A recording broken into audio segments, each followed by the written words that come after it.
In today's video, I'm going to be talking about my top 20 games of all time. That's right, I'm continuing my top 50 games series that I've been doing on this channel since I started roughly about 6 months ago.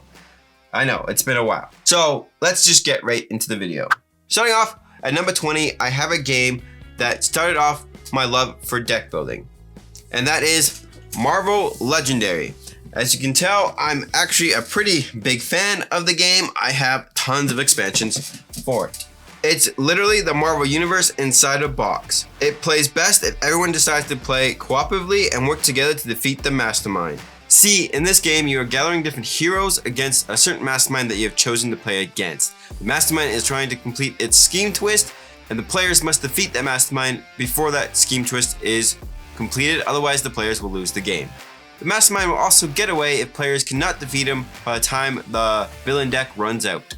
There's literally probably every single Marvel hero or character that you can think of somewhere in some expansion that is out.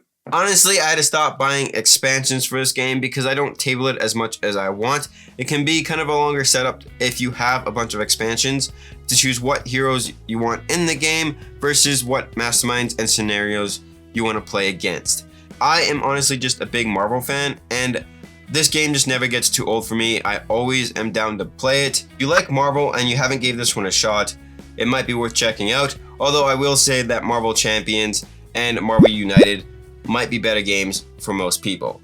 I'd only consider this if you're also into deck building as well.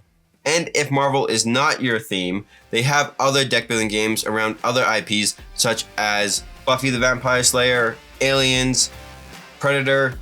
So if that sounds interesting, check those games out. And with that being said, let's move on to my next game, which is also another Marvel game, but with dice. Marvel Dice Throne. Now you can literally put any Dice Throne in place of this one if you're not a Marvel fan. I think Dice Throne is a fantastic two-player game. It can be played with more players as well, but I enjoy it at two. Pretty much you're picking a character, rolling dice, and trying to deal as much damage as you can to your opponent in order to win. It's simple, it's fun, and it sets up fast, which means it's easy to table. I honestly can bring this to any board game night, teach somebody in 5 minutes, and then we can start playing. I have a blast every time I play this one, so that's why this one is sitting at number 19. But if dice rolling is not your jam, then maybe some engine building is. So let's move on to the next game. Wingspan. If you haven't heard of Wingspan, I don't know why not.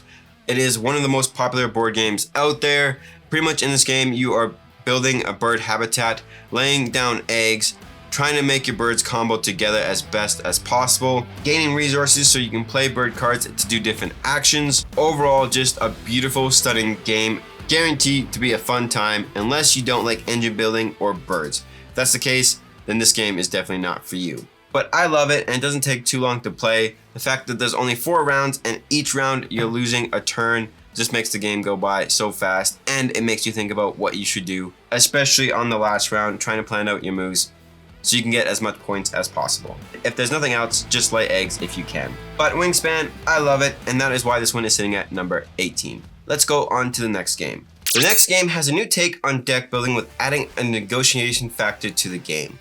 And I'm talking about Moonrakers. A deck building game where you're trying to play competitively, but you need to work with other players to fulfill contracts and complete your objectives. Split the rewards evenly as possible and try to negotiate to be the first player to earn 10 points in order to win. It's literally that simple. You're playing cards to complete certain contracts, and you may not have all the cards you need in order to fulfill those contracts. So you need to ask other players to help you. And there's certain rewards on those contracts that you need to split with players that help you. Maybe it's credits, maybe it's points. Maybe you want to buy a card, so you want credits instead of the points. Whatever the case is, negotiation is the key factor to victory in this game, which I have not seen in a good deck building game before. So if you love negotiation, then this is definitely one that's worth checking out. Now let's move on to the next game. Western Legends, a sandbox adventure game where you choose your own path. Do you go down the good path or the bad?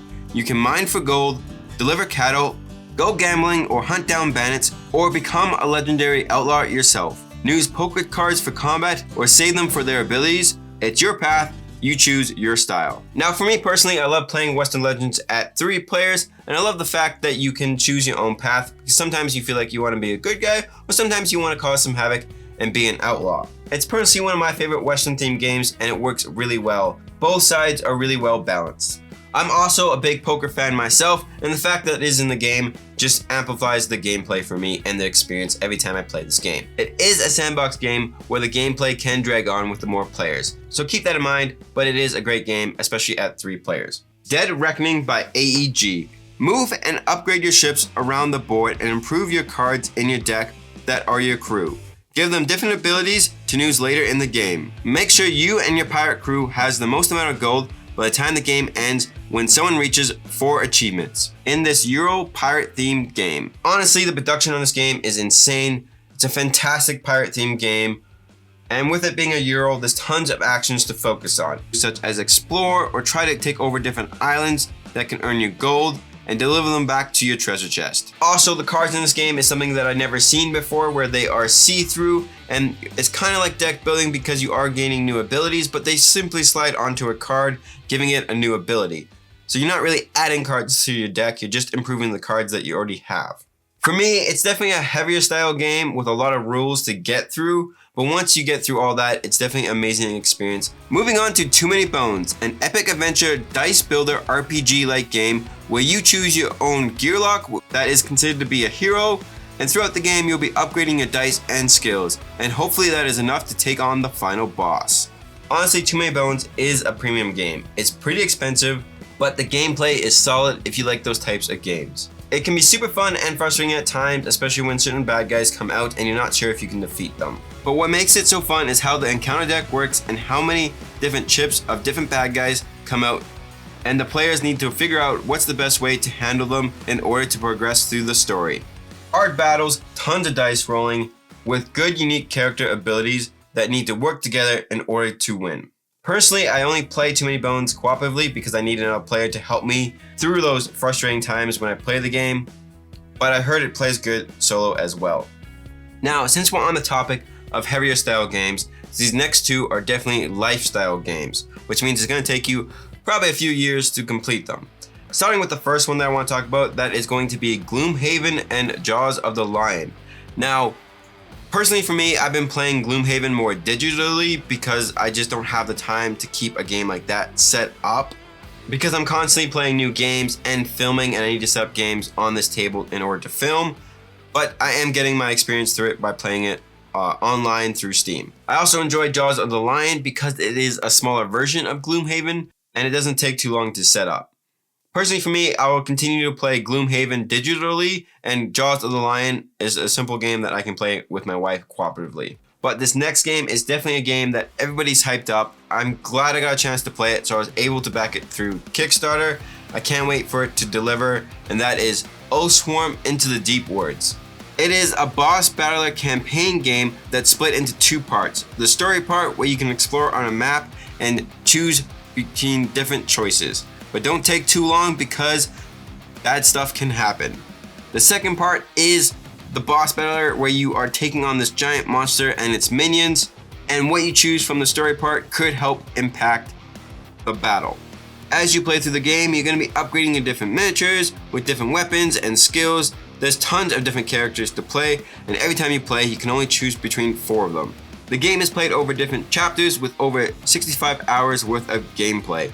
Honestly, I'm definitely hyped up for this game when I receive it. I was lucky enough to play it with a friend before I decided to back this because I couldn't believe all the hype around it.